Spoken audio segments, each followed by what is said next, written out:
A crime boss takes the Beyonder under his wing, teaches him how to run a criminal empire, and hooks him up with plenty of ladies. Like 6 of them. But, at the same time. I mean, wow, Jim. Wow.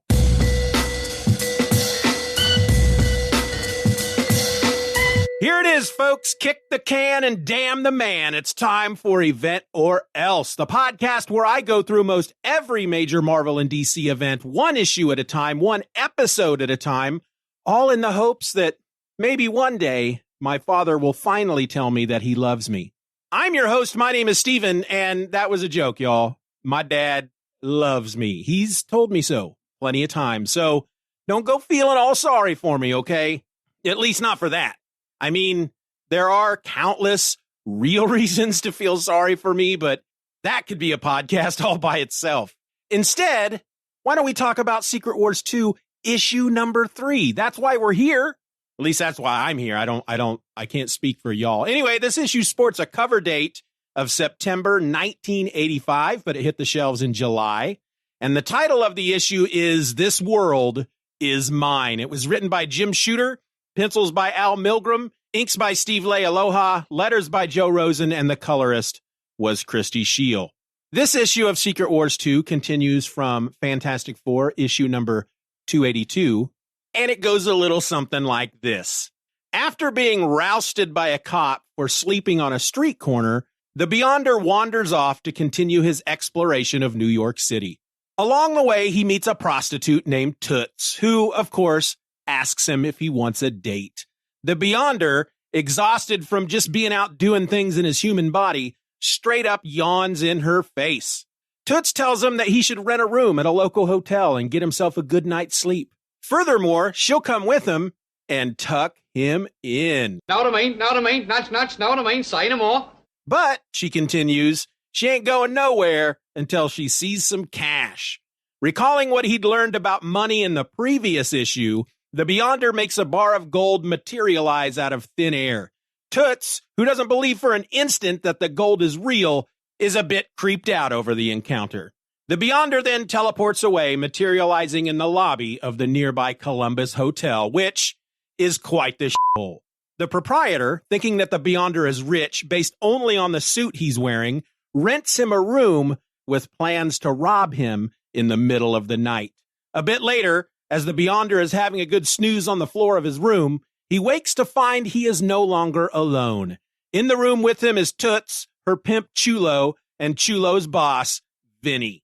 Vinny, who is super interested in meeting the guy that can make gold bars appear out of nowhere, gives the Beyonder a new name, Frank, and takes him under his wing. Over the coming weeks, Vinny gives Frank a place to stay, buys him a ton of expensive crap, has his hair both permed and dyed black, and teaches him everything he considers to be the most important aspects of life, such as having sex with multiple partners at one time and running a successful criminal empire. In return, all Frank has to do is use his godlike powers to rough up Vinny's rivals, make Vinny's stable of prostitutes immune to all viruses and germs and such, cure Vinny's son of his dyslexia, make Vinny's wife thin and young again, and of course, create gold for Vinny out of thin air. But not too much. After all, they don't want to flood the market and devalue the stuff. Smart thinking, Vinny. It's not long before Frank has made a life for himself in Vinny's employ, until eventually Vinny tells Frank that it's time for him to go out and make a name for himself. And so Frank does just that by running his own criminal organization, making fat cash and living in the lap of luxury. But soon, that's not enough for Frank. He needs more. And so he takes over the Kingpin's empire, using his powers to make the Kingpin and his people completely loyal to Frank. Even then, Frank's not satisfied. And so he decides to use his powers to take over the entire world, not only making every human being loyal to him, but animals, nature, and even the very building blocks of life acknowledge him as absolute master of the earth. Everyone seems to be affected by this except for Owen Reese, also known as the Molecule Man, who, while watching TV with his girlfriend Marcia, also known as Volcana, detects Frank's tampering. Wondering what his friend is up to, Owen uses his powers to free Marcia from Frank's, well, the Beyonder's influence, before settling back on the couch with his lady to watch F Troop. Eventually, despite ruling over every person, place, and thing in the world, the Beyonder finds that he still isn't satisfied. After visiting Toots, he realizes that having everyone's loyalty means nothing if he has to force it out of them using his awesome powers. Fulfillment comes from earning what you have, not from simply taking it. And so he releases his hold upon the earth and decides that if he is to rule over the human race, he must earn that rule instead of just taking it. The Beyonder then decides to pay a visit to the Avengers, teleporting to Avengers Mansion, where he is met by Jarvis, the Avengers butler, who informs him that the Avengers are currently away on a mission in deep space. Deciding to go and see them, the Beyonder teleports away. He returns to Earth hours later, depressed at the outcome of whatever it was he did in what is an obvious tie-in story that you won't get without reading issues outside of the main event. He remembers what Vinny told him about gambling and realizes that perhaps it's not just trying to do something that reaches fulfillment, but taking a gamble and the possibility of failure that makes it that much more satisfying. Suddenly, he hatches a plan, a game to play, one that won't work without a lawyer, one used to unusual legal work, one with no fear of anything. And so as the issue ends, the Beyonder sets off to find Matt Murdock. Oh, my gracious goodness. Just when I thought that this event couldn't get, I don't know if I want to use the word worse or even crazy. This issue, and I will like to point out, we are only 3 issues in. We're not even halfway through with this event. And I don't know what Jim was thinking when he wrote this issue, but let's go through it. I don't think I'm going to go through each and every page, but there are certain things I want to point out. As always, we'll start with the cover. We have a shot of the Earth from space. We see all of our heroes, such as Daredevil, Hercules, Tigra, Monica Rambeau, Captain Marvel, Vision, Captain America, Scarlet Witch, Wonder Man, the Hulk, Iron Man, Black Knight, Mockingbird, Hawkeye, and Star Fox. I think that's his name. Anyway, they are around the outside of the Earth, getting ready to attack a large, looming, 4 times the size of Earth figure of the Beyonder. And the title on it says, "The Beyonder Conquers the World." And I want to point out real quick that none of these heroes appear in the issue. Not really, not technically. There's a flashback sequence where the Beyonder is telling the story of where he came from to somebody. And so we get a couple of pages that kind of recaps the first event, Secret Wars, and the heroes appear in that. But as far as the actual story, no heroes appear in this issue. So like the synopsis said, we open, there's a splash page. The Beyonder is asleep, sitting on the ground on a street corner, leaning up against a lamppost, and a cop comes and rousts him awake. And he asks the Beyonder for his license. He needs an ID. He says, a driver's license or something. Where are you from, mister? And the Beyonder tells him that he is from beyond, to which the cop wonders aloud if that's the name of a town. And so the Beyonder decides to show him where he's from, and he opens a portal to his realm right there on the street. And the cop is looking through this portal, and he's just all kinds of dazed because basically he says there's a hole in the air with just emptiness inside. And the Beyonder explains, well, that's because I'm here. I am the one who is all from that realm. So with him being here, there's nothing there in that realm. We get the encounter between the Beyonder and Toots. The Beyonder creates the bar of gold for her and just drops it on the ground. She doesn't believe that it's gold. And she's actually leaning. She's in an alley. She's leaning against this building in the alley. And he asks her what she's doing. And she, jokingly says, I'm just standing here holding up the wall. So when he creates this gold bar and drops, he goes to hand it to her basically, and she moves her hand out of the way so it falls on the ground.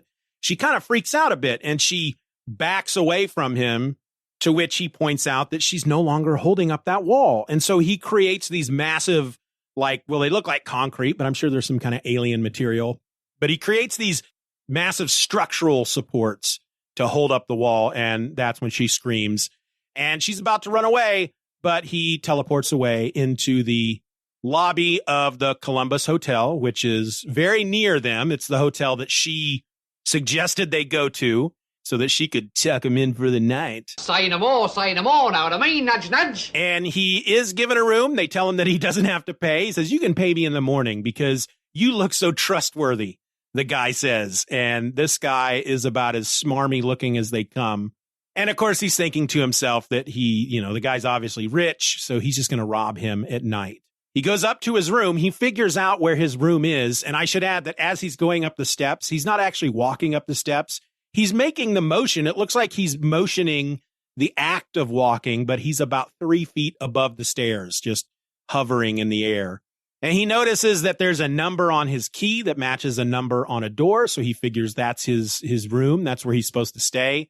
But rather than using his key to open the door, he just phases through the door and he goes into the room. He doesn't understand what it means to sleep or where you would, when you are to sleep, basically, you're supposed to do it on a bed or on a couch or maybe in a lazy boy. Or a hammock out in the noonday, cool spring, crisp air. Almost paradise. But no, he just lays down on the floor and he goes to sleep. And several hours later, he's awakened with a bunch of people in his room. And I really want to talk about this panel because it's the panel that introduces us to Vinny. But furthermore, Vinny has brought a bunch of people with him. And for some reason, which really is for story purposes only, so we all know who these people are, he spends this panel and 1, 2, 3, 4, 5 word balloons chock full of text to introduce everybody that he's with. I'm going to read it to you because it's kind of funny. Hiya, kid. Allow me to introduce ourselves. This big guy here, there's a guy right next to him who's like a head taller than him and about 3 times as wide, just a big bruiser looking dude. Anyway, he says, the big guy here is Laverne Lacey, but don't call him that. His friends call him Smurfette. He's my bodyguard. Behind me is my bookkeeper, Millie the Purse Sheriff, which is spelled Shuriff. So I'm assuming it's sheriff, but he's pronouncing it sheriff. I don't know if that's a real word. I didn't look it up. So that's really weird. He continues, over there in the mink coat, we got Chulo. He's one of my guys. You've already met Toots. She's one of Chulo's girls. And you can call me Vinny. So how are you? It's just kind of a weird introduction to all these characters. Smurfette, for example, again, he's a big bruiser and he's standing there kind of, the way tough guys do with kind of tapping his fist into an open palm, like I'm going to kick your ass or something. It's just really weird. It was a really weird panel, especially the way that he introduces everybody, because he could have just said, well, first of all, he didn't need to have all those people with him. By the time you get to the end of the story, you realize that with the exception of Toots and Vinny, the rest of them don't matter. They have nothing really to do in the entire story. So spending the time to introduce them all, and not only introduce them, but in the case of Laverne Lacey, we get his nickname, and it's explained that he doesn't like being called Laverne Lacey and might even be violent. That's kind of what's insinuated. We learn that his bookkeeper has a nickname called the Purse Sheriff. It's just it's a weird waste of space. I think it was just an odd inclusion, but he's really excited to meet the Beyonder, whom he ends up just calling Frank because he asks him what his name is. And he says, I am from beyond. And he goes, oh, I'll just call you Frank. And he asks him about the gold and he asks him where he came from. And so then we get 2 pages that recap the 12-issue miniseries event, Marvel Superheroes Secret Wars. But there's a couple moments. Actually, I'm wrong. It's like 2.5 pages, except for the half page after the 2 is actually a recap of what happened in the first 2 issues. Anyway, the Secret Wars recap has a couple of moments in it that I don't remember being in the actual series. For example, he starts out saying, in my realm, I was all, the eternity of my own universe. I knew only of my own oneness. until an event of great magnitude in your realm opened a pinhole in mine. Through the pinhole, I observed Earth. For years, as you reckon time, I watched. So what is the event that he's talking about that happened years back in the Marvel 616 universe on Earth that opened this pinhole? Because that is not at all referenced in the 12 issues of Marvel Superhero Secret Wars. And I feel like it must be something that, well, Jim just either made it up for this issue. Maybe it's something that he had originally had in the story, because he also wrote Marvel Superhero Secret Wars. Maybe it's something that he originally had as part of the story, but never got to include it because there wasn't room. So in his head, he knows it's part of the backstory, so he included it here. Or maybe it was mentioned in some issue after Secret Wars. I don't know, but I found it weird that it was included here. I found it odd because of them specifically pointing out that there was an event of great magnitude in your or our realm, and we have no idea what that is. And then when he's talking about how he gathered up all the heroes to bring them to Battle World, he mentions that he's not the actual one that brought the villains. He chose Galactus. He says, I caused one among these, the largest one, called Galactus, to gather the others and to leave a way open for other beings to come if they chose. That, again, that wasn't a part of the miniseries. That was not a part of the event. I'm fairly certain that they did not mention in that event at all that Galactus is the one that gathered the villains and left the door open so other villains could come be a part of this big battle if they wanted to.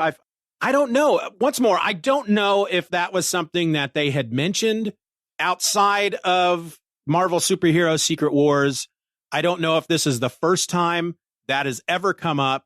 If you know, let me know, because in a issue where there is already very little space because there is so much information, these 3 issues so far is, I've said it before, so much story is packed into these pages that it's almost unreadable. It's just it's a chore to get through a lot of this stuff because there's just so much there. And for him to include stuff that didn't need to be included, I just find that an odd choice. So then we get a bit of a recap of what happened in issues 1 and 2 of Secret Wars 2 to catch us up to where we are now.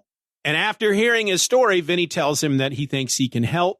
And that's when he asks him, what's your name? And he says, I am from Beyond. How about I call you Frank? Is that okay? And the Beyonder, or now we'll call him Frank, yawns. And Vinny sees that Frank needs some sleep. So he's going to make sure he gets some more sleep. And he tells everybody else to leave.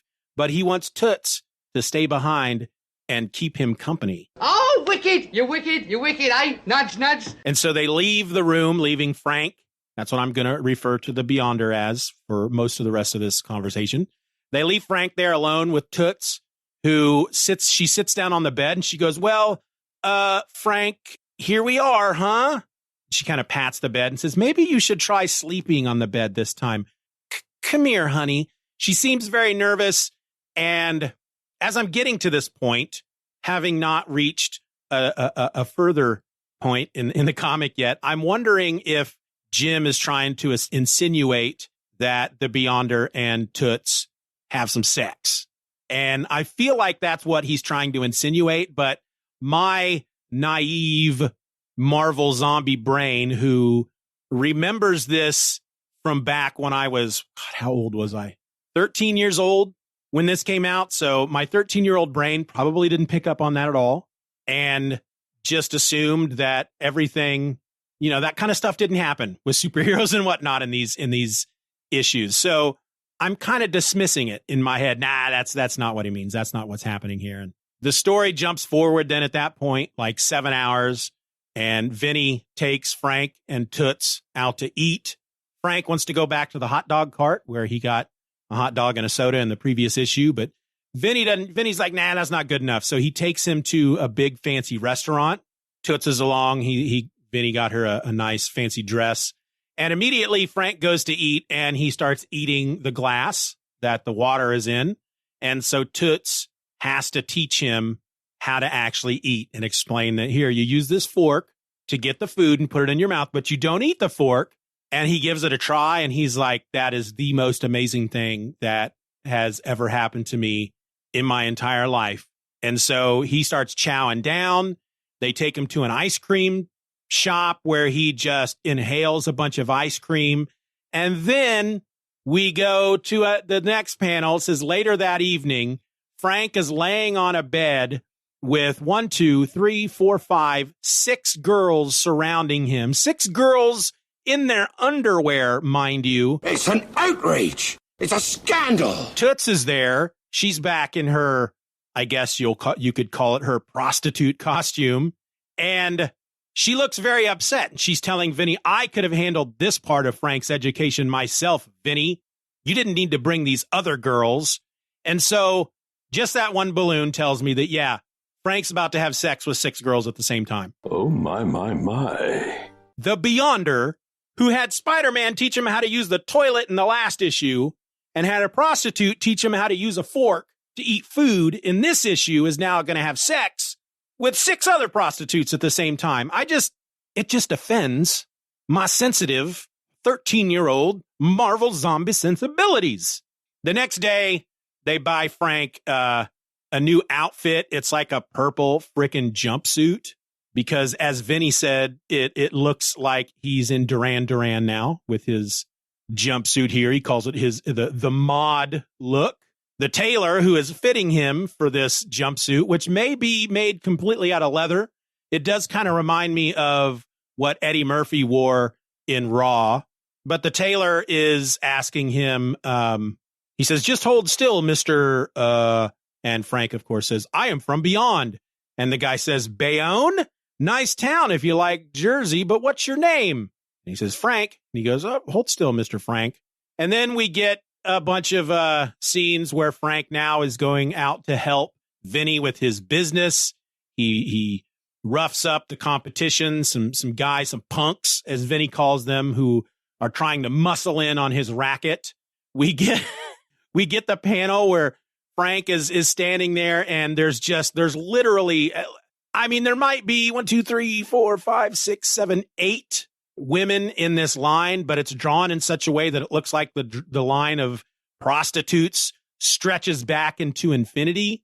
And it's Vinny's entire stable of prostitutes who are one at a time coming up to Frank so he can touch them on the top of their head and use his powers to, well, as Frank puts it, I don't want any of the girls in my stable having any nasty viruses or germs or nothing. If you got so much as a cold, he'll fix you right up. Just walk by and let him touch you, girls. And the first girl in line, actually, she's the second, because we have one at the bottom of the panel who's walking away after having this done. We got the girl right behind her who also has finished having her viruses wiped out. And she's saying, wow, he's gorgeous. And then the girl who is currently being cured of all her ills and having her immunity set for her, she goes, ooh, it tingles. And then Frank makes some gold. We see Frank curing Vinny's son of his dyslexia. And then Vinny leans over to Frank and he says, while you're at it, Frank, there's just one other little thing you could do for me. It's, and then the rest of the word balloon, the text is like kind of scribbles, small scribbles. So it's like he's whispering. Frank says, I shall. And he waves his hand, and suddenly Vinny's wife, who was, I guess, a bit chunky, I don't know, but now she's suddenly thin and younger. And Vinny, who is, he's an old dude. He's bald. He's got the Lou Grant kind of haircut, bald on the top, hair on the back. And he goes, Gina, you look just like when I married you. And what about her? He doesn't change Vinny to look like he did when he and Gina got married, unless this is what he looked like. Maybe he's never changed. He looked like an old, creepy old man. A feeble, crusty old white man. Beyond that, yeah, we just have Frank kind of running Vinny's little criminal empire. They take him to a hair salon at some point because suddenly Frank shows up to Vinny's, I guess, office building or his office where Vinny's sitting in front of a table that has 1, 2, 3, 4, 5, 6, 7 large bundles of cash on top of it. Frank walks in a big red suit. It's if you think of the Beyonder nowadays, if you think back to the Beyonder, you look at images of the Beyonder now when people are drawing the Beyonder, this is that image. It's that red suit and the now black. It looks like a perm. I don't think it's supposed to be a perm, but it looks very perm-like. A lot of people have suggested that he has been made at this point by the artist, I guess. And I don't know if it was a Jim Shooter edict, but he's supposed to look like David Hasselhoff. I don't know if that's true or people just have made that up because of the way he looks. But yeah, he's wearing this big red suit, which again makes me think of a leather suit with big parachute pants that probably are also made out of leather. But yeah, he's got this new hairdo and he's in Vinny's office with, again, like I said, a big bunch of stacks of cash on the table. And I don't know if they're dressing him, but there are 4 scantily clad women around him. And I guess they're dressing him because he has one foot up on a stool and maybe this girl is polishing his shoe. Maybe she's tying it at this point. And then a couple of other girls are pulling his shirt and his jacket on. It's just Jim. Granted, Jim is depicting the life of a bad guy. So all of this stuff, all this crap in these scenes, such as the frickin' orgy and whatnot, maybe it's not something Jim is into. I'm jumping to conclusions here. Maybe it's Jim going, okay, what could we use here in these scenes to really make Vinny look like a bad guy? Well, we'll have him set up an orgy for Frank, and we'll have him ask Frank to make his wife thin and young. That's a pretty terrible thing for somebody to do. So maybe Jim, and by Jim, folks, I mean Big Jim Shooter, maybe this isn't him working out fantasies on the page, but he's trying to think of the worst things that a bad guy could do to Frank. And those were it. I don't know. But Vinny eventually tells Frank that Frank needs to go and make a name for himself. So Frank does just that. He kind of starts running his own criminal empire. There's a moment where he is on his yacht and as he's being flown out to his yacht in a helicopter, and the pilot of the helicopter tells him, "There she is, sir, the 3rd biggest hydrofoil craft in the Atlantic." And Frank responds, "I know. I also bought the 1st and 2nd biggest." See, there's this theme here that I really haven't touched on yet. This theme throughout this issue, and it kind of starts here as Frank starts hanging out with Vinny, and Vinny starts buying him things. Frank is surrounding himself with items, whether it be motorcycles, boats. He's got a freaking Cuisinart in his limo that he's using to make juice out of vegetables. He's just surrounding himself with material objects. The more that he has, the more he feels like he is somebody. When he's on his yacht, and again, he's surrounded by scantily clad girls, he has become very overweight, very obese, because he just eats and eats and eats. And when one of the girls points out to him that they love his cute little tummy, he basically says, "Oh, I sense that your words do not match your thoughts. You actually find this accumulation of body fat repugnant." And so he uses his powers to give himself rock hard abs once more. And the girls are all like, "Oh my goodness." And they swoon and they catch the vapors. I'm sure a couple of them were Southern and they got the vapors. But in this scene, Frank is wearing another big leather suit, but in this case, it's green. So I don't think he's been wearing different suits. I think the artist has drawn him in the same suit from the get-go once they bought him this new big modern leather suit. And I think the colorist has just made it different colors. So it looks like Frank is changing his clothes for however long this issue lasts. I feel like this issue is, if not weeks, it's months, maybe even a year goes by during this issue. I don't know, but there is an accumulation of time here, because then eventually Frank takes over the Kingpin's operation. He uses his powers to make the Kingpin and all his people feel loyal to him. He then decides, well, that's fun. I like that. Let's take it up a notch. And he takes over the entire world. Every person, every living thing, every plant, every animal, everything down to the smallest molecule, every atom is now under his control. Everything is his to command. And of course, Owen Reese, who is the molecule man, who his powers is that he has control over all molecules. He's sitting on the couch with his girl, Marcia Volcana, and they're watching TV, which is exactly what they were doing in their only other appearance in this series so far. In issue number 1, they were watching TV. So apparently that's all these two do, is just sit around and watch TV. She seems to be wearing another unitard, maybe. I don't know. She might have shorts on. That's not drawn very well. But he suddenly notices that all of her molecules are being controlled by some kind of outside force. And he looks at the bowl of popcorn that he's holding, and he can see that all the molecules in the popcorn is also being controlled by some sort of outside force. And so he realizes that it's the Beyonder's work. And rather than really do anything about it, he frees Marcia from the Beyonder's control. She's so happy that she says, "Thanks, sweetums. I just love you, oodles and oodles and oodles." Like, gross me out the door.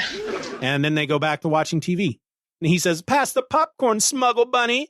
It's almost time for F Troop." "Oh, goody," she says. And so they are the only two beings in the entire world that are able to act upon their own free will. And they use that freedom to watch F Troop. Sit on the couch and watch F Troop, which, you know, I'd probably do. I would probably do the same thing.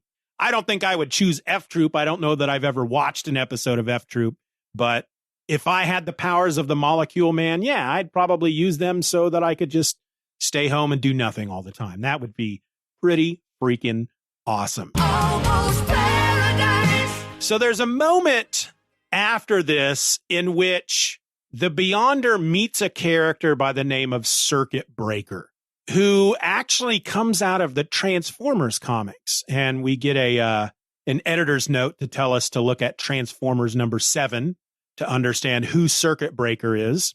I didn't look her up. She says here in the issue that she was crippled by a robot. Without this circuitized exoskeleton, that's a weird, like circuits.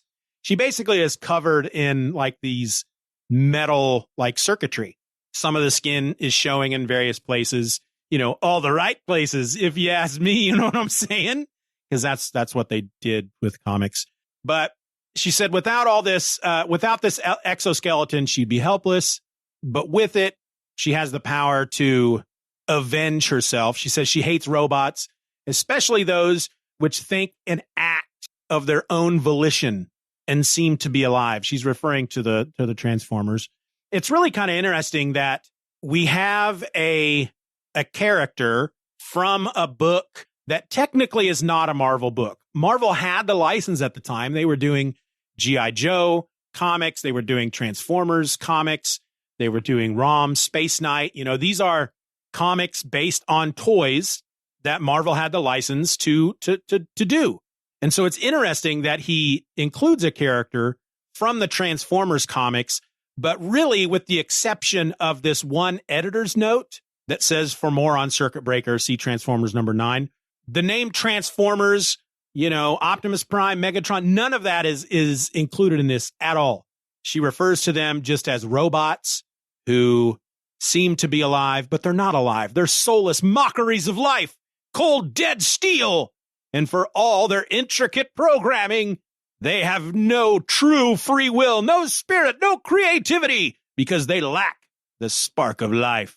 And of course, she's also being incredibly loyal to the Beyonder because he's using his powers to make everybody loyal to him.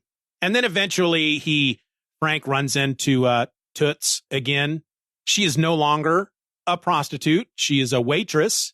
And he sees her. He basically goes to seek her out because he's feeling restless. He doesn't feel, you know, despite the fact that everything in the entire world, with the exception of Owen Reese, Marcia, and their bowl of popcorn, is under his control. He doesn't feel completely satisfied. He's not happy. And, you know, it's that age-old question. Does money actually buy happiness? He has literally everything in the world, but he doesn't seem happy, and he doesn't know why.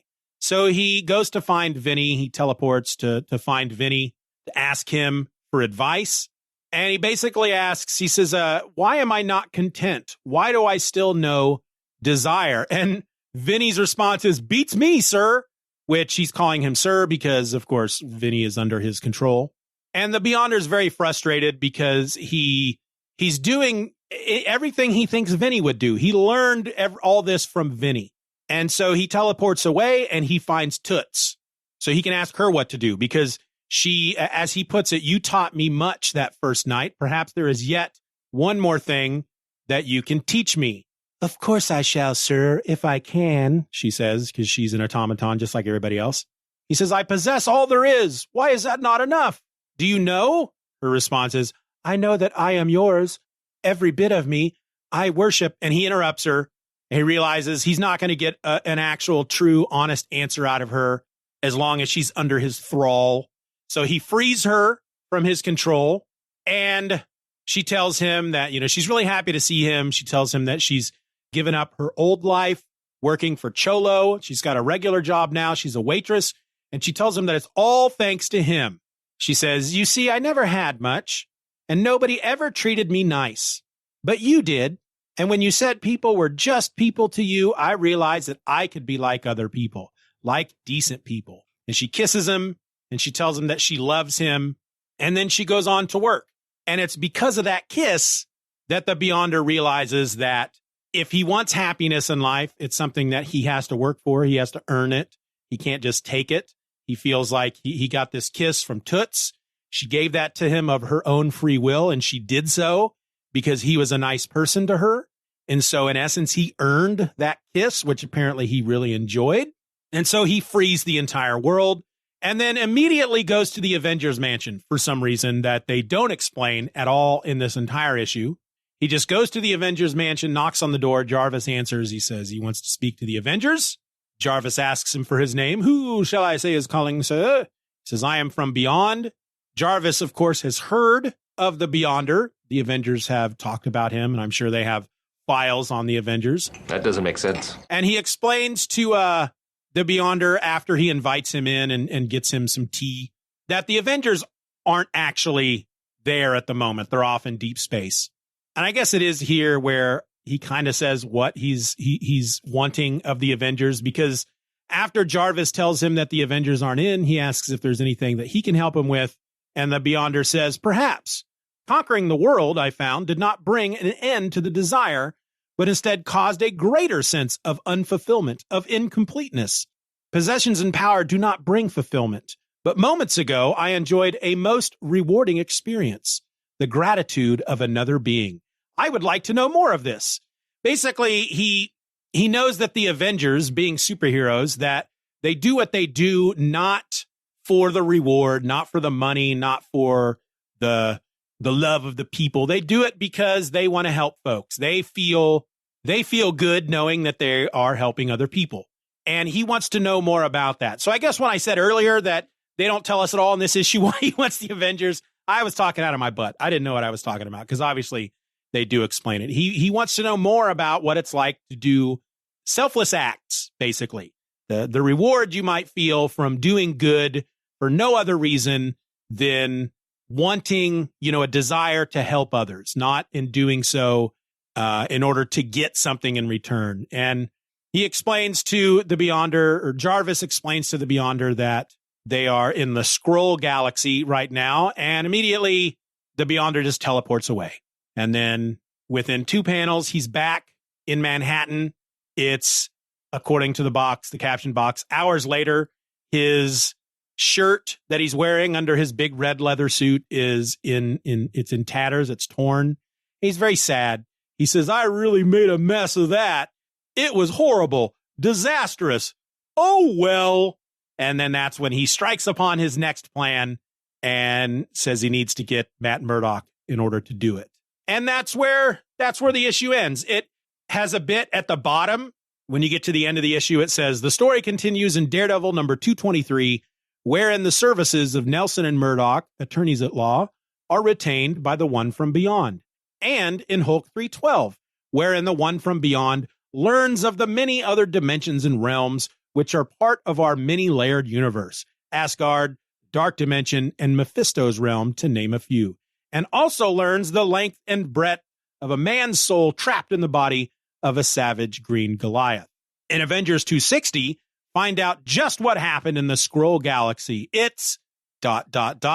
not a pretty sight.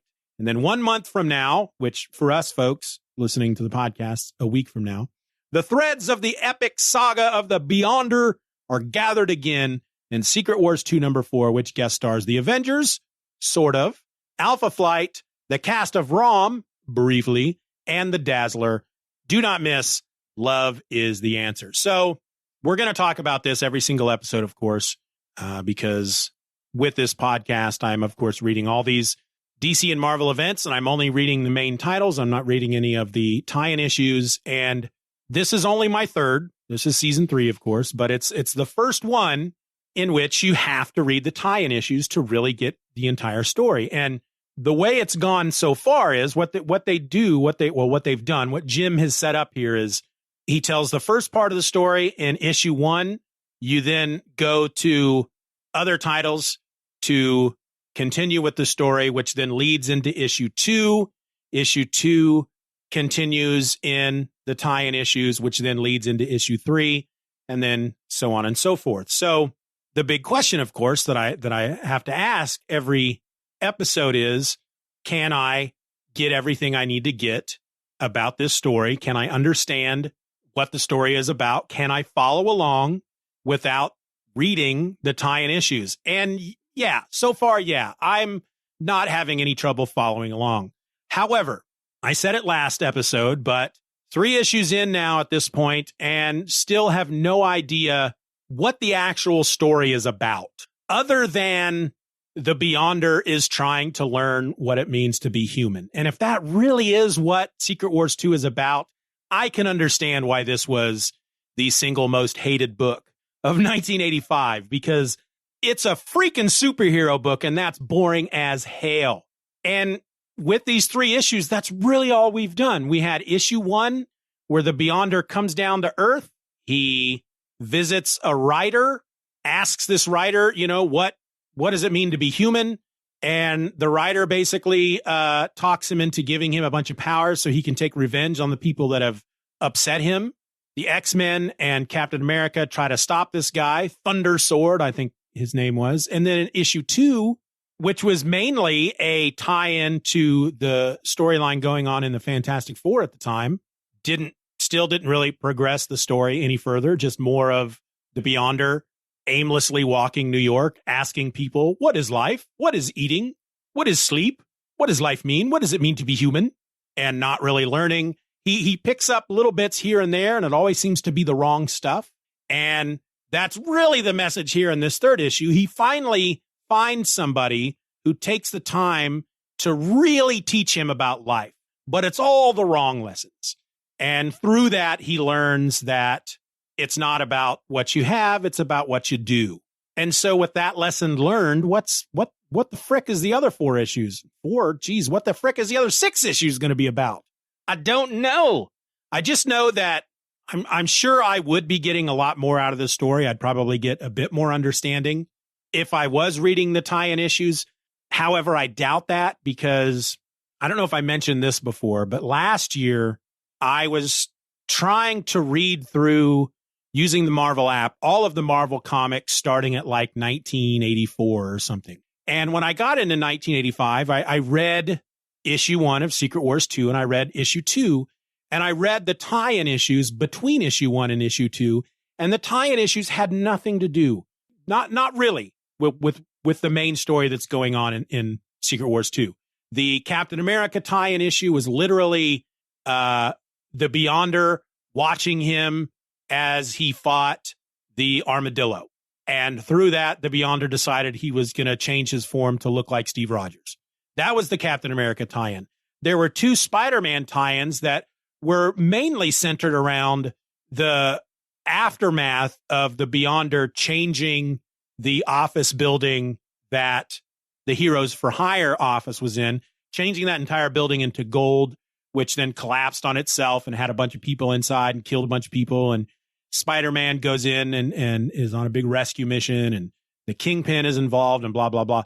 But it didn't really have a lot to do at all with what was going on in Secret Wars 2, other than the fact that it used the inciting incident of the building being turned into gold to create 2 Spider-Man stories out of it. So I don't know that any of these other issues would give me much more. I do recall there was an X-Men tie-in as well, in which Rachel Summers has a conversation with the Beyonder at one point and talks to him about eating food. And then that is brought up in issue 2. So when it comes to what happened in issue 1, what happened in issue 2, and the tie-ins that were between, the only thing you really needed to know is that at one point the Beyonder talked to Rachel Summers, who told him about eating food. And even then you didn't need to read it because they tell you about it in a text box and in an editor's note in the issue. So yeah, do I need the tie-ins? Probably not. So far, my experience is in regard to the tie-ins between issue 1 and 2, they were not necessary. Which tells me that the tie-ins here, these aren't going to be necessary. Sure, we might get whatever it is that the Beyonder did in the Skrull Galaxy, but I'm sure in the end it has nothing to do with, or at least very little to do with the event itself. And all that does is make me feel more negative toward the story, because if we're not getting much of a story out of the main 9 issues, God, at least the tie-ins should help beef that up a bit and give you more, more insight, more depth, more of what's going on. And they don't seem to be doing that. And so with that in mind, a third of the way into the Secret Wars 2 event, and it seems to be just a bunch of chaotic nonsense, the ramblings of a madman, the type of story that one would write without any planning. There's a joke out there that somebody had pointed out, a review that somebody had left on an author's book, that the book was terrible. It felt like the author was just making it up as he went along, which, the joke is, well, of course, that's how you're everything that the writer puts in the book is something that the writer made up as he went along. But what that really means is that the author didn't have a plan. And some people can do that. Stephen King's one of them. And so far, the first 3 issues of Secret Wars 2 feel like Jim Shooter didn't have a plan, or at least his plan was, I'm going to write a story in which the Beyonder comes to Earth and tries to learn what it means to be human, and hijinks ensue. Let's see what happens. And so far, all that's happened is a big pile of crap. But hey, don't leave. Stick around, because next week we're going to talk about Secret Wars 2, issue number 4. Love is the answer. Let's cross our fingers and hope that something actually happens. God, I hope so. Bye. Event or Else is a Stephen or Else production. Find more great podcasts at stephenorelse.com. Questions and comments can be directed to eventorelse@gmail.com. You can support the show for as little as $1 a month over at the Patreon by going to patreon.com/StephenROr. And in return, I'm going to do my very best to get you and your fellow patrons episodes just like this one before anybody else. I also encourage you to rate the show wherever available and share this episode with a friend. All links will be in the show notes.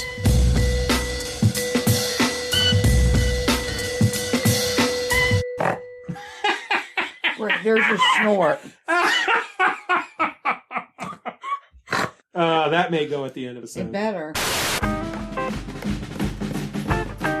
better. Thinking that the Beyonder is rich based only on such as having sex with multiple partner flutter. It's just such a scandal. I get all flustered. If he has after visiting Toots, I want to say Toots, that's what it looks like, and decides that if he is to rule Knocker, and so the Beyond crackhead one used to